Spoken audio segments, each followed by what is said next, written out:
Olá, bem-vindos a esta aula Filosofia e Vida com o Padre Romão. Ainda continuamos sim a explorar a obra de Marilena Chaui, Convite à Filosofia. A aula de hoje tem como tema do mito à filosofia. Resolvido exatamente esta querela, ok? Temos em filosofia exatamente um problema em filosofia, é assunto para estudo, é fundamento para indagações. Né?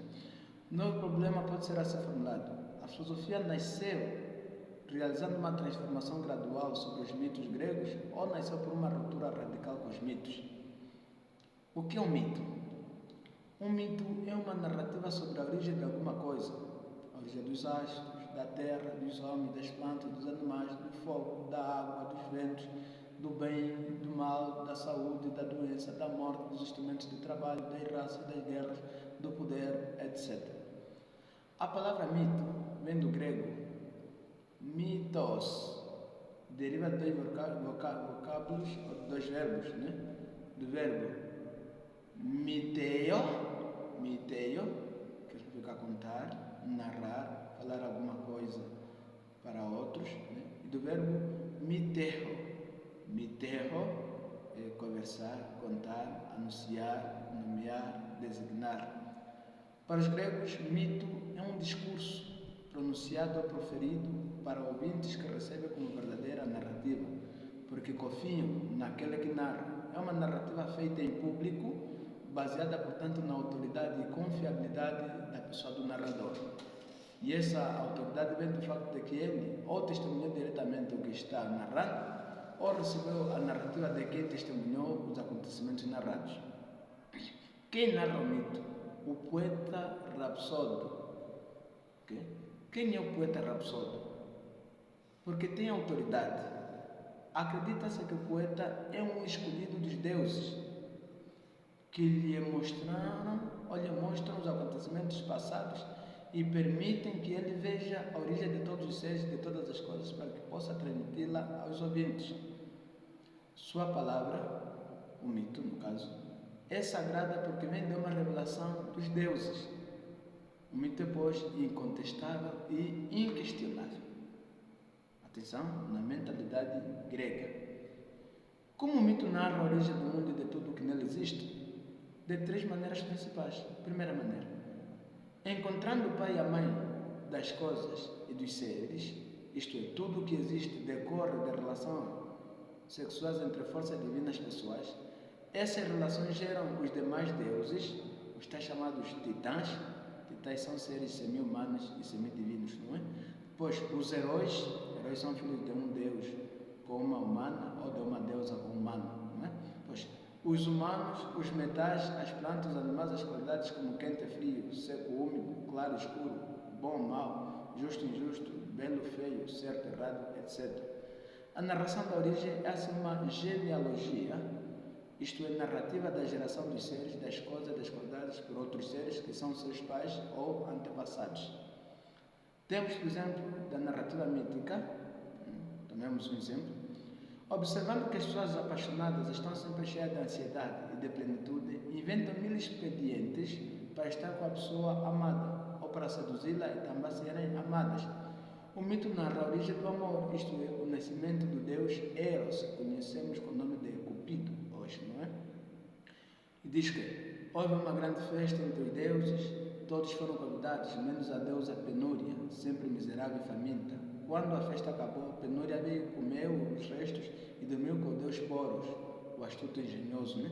Dessa relação sexual nasceu Eros, ou o Cupido, que, como sua mãe, está sempre faminto, sedento e miserável. Mas como seu pai tem mil astúcias para se satisfazer e se fazer amado, por isso, quando Eros fere alguém com sua flecha, esse alguém se apaixona e logo se sente faminto e sedento de amor, inventa astúcia para ser amado e satisfeito, ficando ora maltrapilho e semi-morto, ora rico e cheio de vida.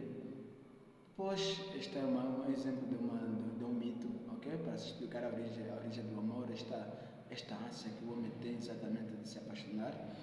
E a segunda vertente, encontramos uma rivalidade ou uma aliança entre os deuses que faz surgir, os deuses que fazem surgir alguma coisa no mundo. Neste caso, o mito narra ou uma guerra entre as forças divinas ou uma aliança entre elas para provocar alguma coisa no mundo dos homens. Temos como mitos, como um exemplo de mito nesta vertente, o poeta Homero, na sua obra Ilíada, onde narra a guerra de Troia, explicando por que em certas batalhas os troianos eram vitoriosos e em outras a vitória cabia aos gregos. Os deuses estavam divididos, alguns a favor de um lado e outros a favor do outro. A cada vez o rei dos deuses, Zeus, ficava com um dos partidos, aliava-se com um grupo e fazia um dos lados, ou os troianos ou os gregos, vencer uma batalha. A causa da guerra, aliás, foi uma rivalidade entre as deusas. Elas apareceram em sonho para o príncipe troiano Paris, oferecendo a ele seus dons, e ele escolheu a deusa do amor, Afrodite. As outras deusas enciumadas o fizeram raptar a grega Helena, mulher do general grego Menelau, e isso deu início à guerra entre os humanos. Tudo isso é só para explicar como é que as guerras começaram. A terceira vertente, encontrando as recompensas, os mitos procuram encontrar recompensa ou castigos que os deuses dão a quem os desobedece ou a quem os obedece. Como o mito narra, por exemplo, o uso do fogo pelos homens. Para os homens, o fogo é essencial, pois com ele se diferenciam dos animais, porque tanto passa a cozinhar os alimentos, a iluminar caminhos na noite, a se aquecer no inverno, quanto pode fabricar instrumentos de metal para o trabalho e para a guerra. Um titã, Prometeu, mais amigo dos homens do que dos deuses, roubou uma centelha de fogo e a trouxe de presente para os humanos. Prometeu foi castigado, amarrado num rochedo, para que as aves de rapina eternamente devorassem seu fígado, e os homens também. Qual foi o castigo dos homens?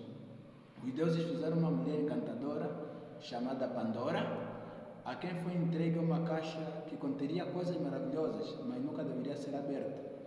Pandora foi enviada aos humanos e, cheia de curiosidade e querendo dar a eles as maravilhas, abriu a caixa.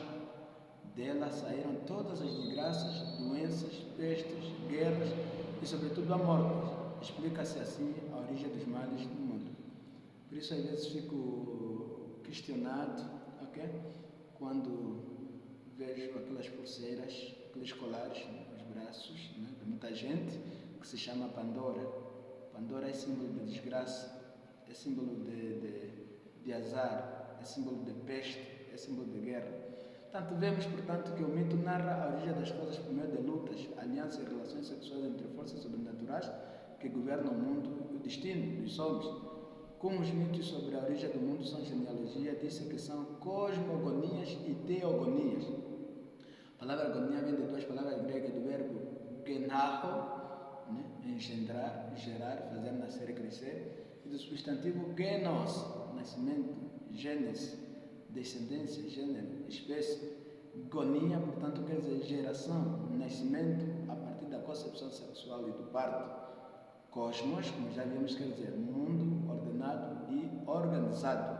Assim, a cosmogonia é a narrativa sobre o nascimento e a organização do mundo a partir das forças geradoras, pai e mãe divinas.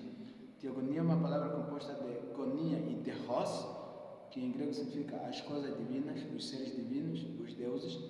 A teogonia é, portanto, a narrativa da origem dos deuses a partir dos seus pais antepassados. Qual é a pergunta dos estudiosos?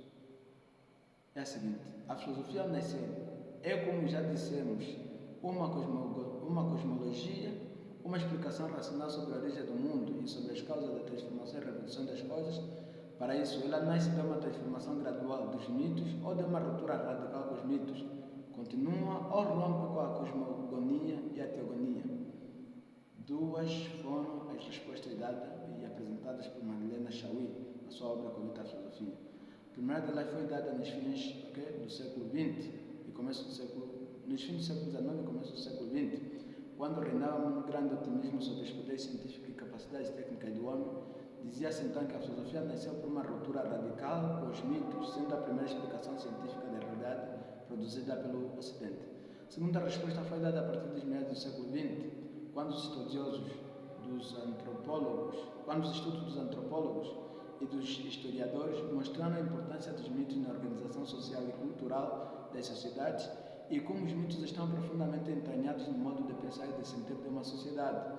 Por isso dizia-se que os gregos, como qualquer outro povo, acreditavam em seus mitos e que a filosofia nasceu vagarosa e gradualmente do interior dos próprios mitos como uma racionalização deles.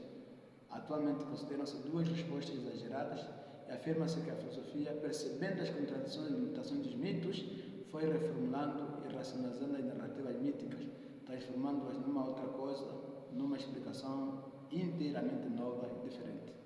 Aqui queremos chamar a atenção.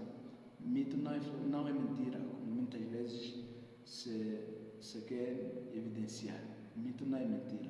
Mito é narrativa sobre um fato. É resposta sobre alguma coisa que escapa à inteligência humana. Obrigado.